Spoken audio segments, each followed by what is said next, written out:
Oke, assalamualaikum warahmatullahi wabarakatuh. Om Swastiastu, Namo Buddhaya, Namo Kebajikan. Teman-teman, kita lanjut di part 2 membahas tentang fungsi dari MA50 ya. Dan betapa pentingnya MA50 sebagai pertama kali kalian screening di market untuk melihat kondisi tren pada time frame pertama. Nah, untuk lebih detailnya, lebih jelasnya kita akan bahas. Tapi sebelum itu, buat kalian yang baru menemukan channel Trader 20 Pips Community, silahkan klik tombol subscribe-nya. Aktifkan juga logo loncengnya ya, supaya tidak ketinggalan untuk update-update terbaru dari channel Trader 20 Pips Community. Sebelum menjelaskan, seperti biasa, kita seruput kopi dulu guys. Aduh. Oke. Saya nyalakan satu batang rokok dulu. Ya, kita mulai. Jadi, di pembahasan pertama, pada part pertama saya sudah menjelaskan bahwa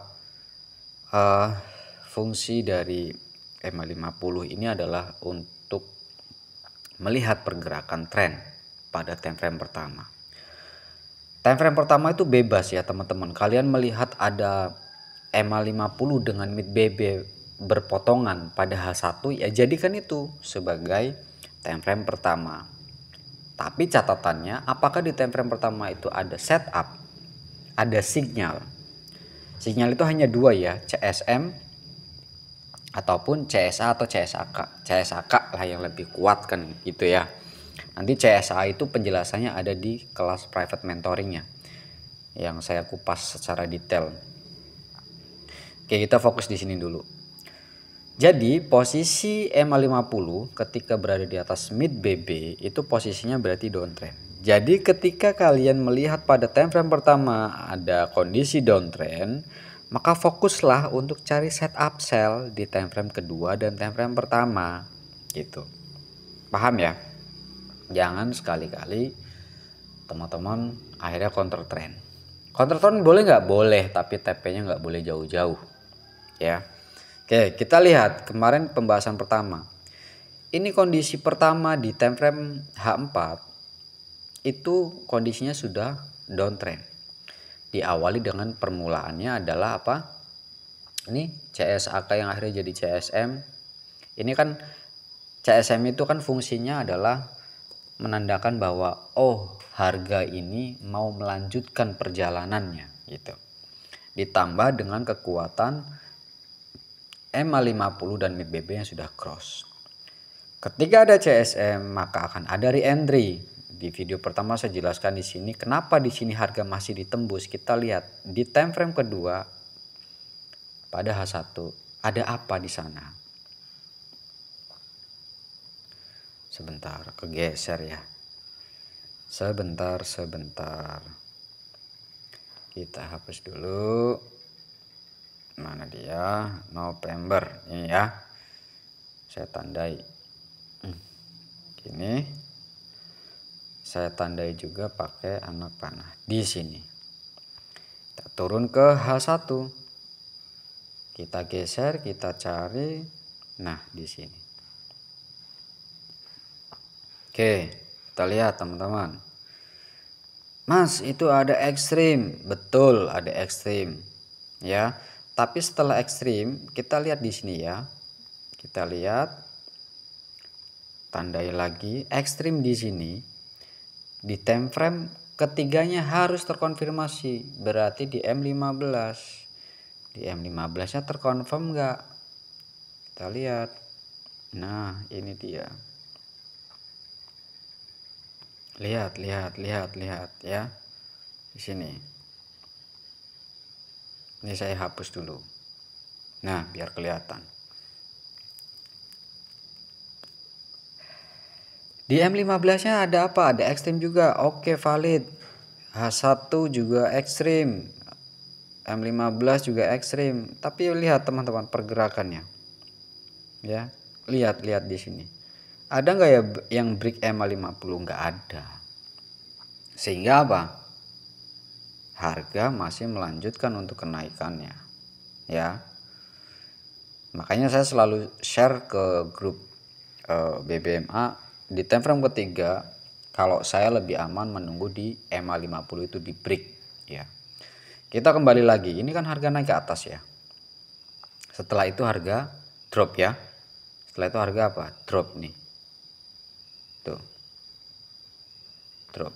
Nah, sekarang kita lihat di time frame H4, kita kembali ke time frame pertama lagi.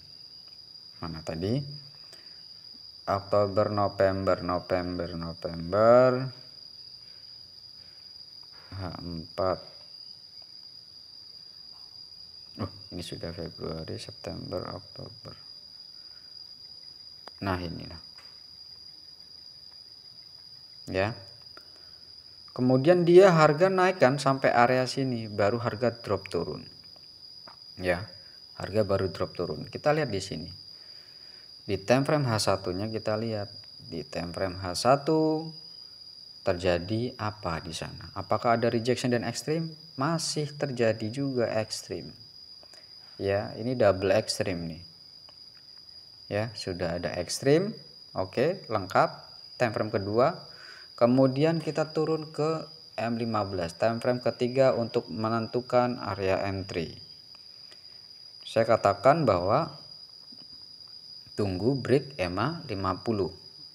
Di mana break EMA 50, teman-teman? Nih. Di sini terlihat jelas break EMA 50. Kemudian kita tarik Fibo. Seret, itu kan? Ke high-nya. High-nya mana? Ini high-nya. Ini candle yang membreak EMA 50 yang kemudian jadi CSM ya. Kemudian harga kemana? Kembali naik ke atas. Dari 0776 ke berapa nih? Ada floating sekitar 20 pip. Kalau ada CSM kan entry-nya di MA 5 high ya. Di MAHI ini, MA 510 high. Maka kalian level entry-nya ada di level 50 dan 38 ini. Kalian entry di sini, harga langsung drop. Sampai nggak TP berapa nih? Sampai TP 2 nih. Berarti kalau entry di daerah sini sampai ke TP 2 ini kurang lebih berapa? Sekitar 11 pip. Ya. Tuh, lumayan teman-teman. Lumayan tuh. Ini Euro USD ya. Kalau Euro USD itu kan ya nggak terlalu volatile seperti gold itu. Ini ada, sorry sebentar. Iya. Entry-nya dari sini, dari level 5038 ke TP2 sampai. Bahkan ini terus melanjutkan tuh. Sampai ke TP3. Sampai terus bablas. Tuh lanjut ya. Kenapa? Karena di time frame H4-nya jelas kondisinya downtrend. Dan kita lihat di sini, kita bisa nggak ambil entry buy ya. Sekarang di time frame ini, di time frame H4, ini kan berarti candle hari ini ya. Candle hari ini.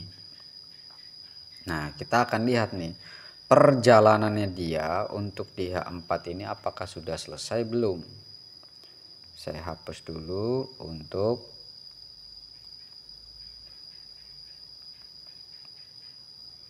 biar jelas.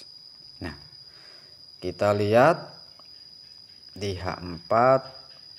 Oke, saya ukur apakah sudah sampai TP4, TP3 atau TP4 ya. Nah, di sini sudah mentok teman-teman, ternyata harganya sudah mentok. Jadi ada potensi harga satu cycle perputarannya sudah tercapai targetnya tuh. Maka kemudian di sini terjadi ekstrim lagi yang kemudian jadi CSAK ya. Lihat tuh. Ini kita tinggal ukur di sini ke sini.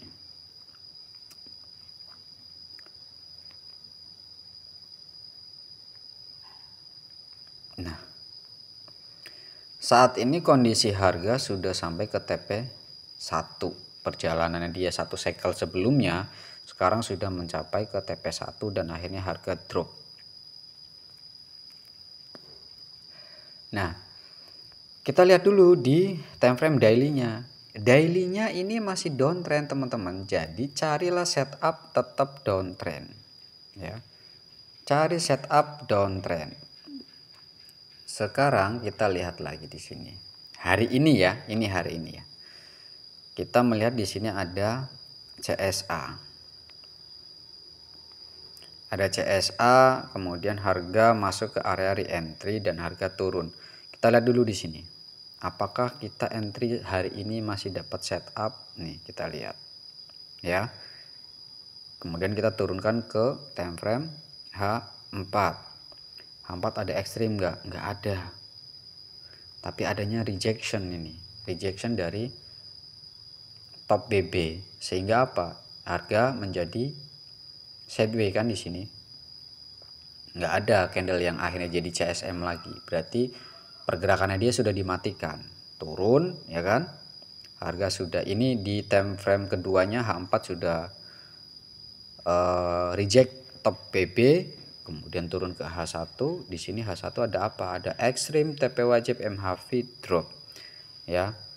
Harusnya kita sudah entry di sini. Lihat, break MA50 lagi. Ya, pola tuh hanya seperti itu aja, teman-teman. Kalau kita ikuti rule-nya, ya akan seperti itu aja pergerakannya.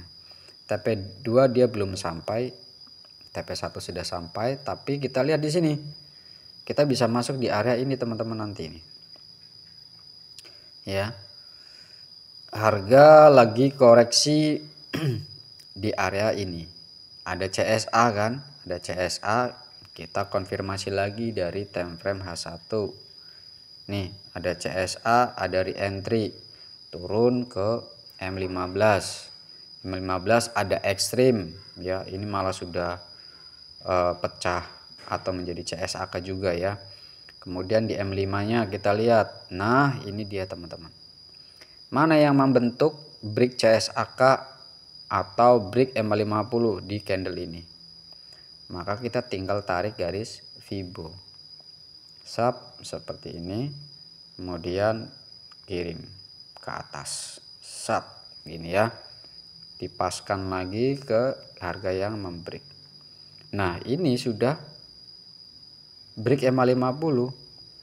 Kalian entry masuk ke level MA 510 high di sini. Keseretnya nggak banyak teman-teman, nggak ada CSM juga di sini. Ya, kemudian harga drop. Harusnya sudah entry. Mau entry di sini boleh, kalau saya agresif ya, begitu break MA50 saya langsung entry. Jadi fungsi ke atasnya saya gunakan untuk layering. Dan sekarang kalian bisa langsung entry sell ya. Jadi seperti itu teman-teman. Pastikan dulu, saya ringkas lagi, pastikan dulu kalian menemukan roadmap atau arah. Yang pertama kali di time frame pertama harus melihat kondisi trennya seperti apa. Kalau downtrend ya cari setupnya sell. Ditandai dengan apa? Ditandai dengan MA50. MA50-nya berada di atas mid BB atau di bawah mid BB. Kalau di atas mid BB ya, berarti kondisi downtrend terjadi. Tapi kalau kondisi MA50 di bawah mid BB, maka kondisi uptrend sedang terjadi. Ya. Apalagi ini mau cross lagi nih. Jadi harga drop turun. Saya sudah kirimkan alasan saya entry juga di grup ya untuk Euro USD ini. Oke, jadi seperti itu, part 2 selesai, sudah 14 menit juga. Terima kasih, semoga bisa dipahami. Kalau belum paham silakan diskusi di grup, tanyakan. Oke, see you next time and bye bye.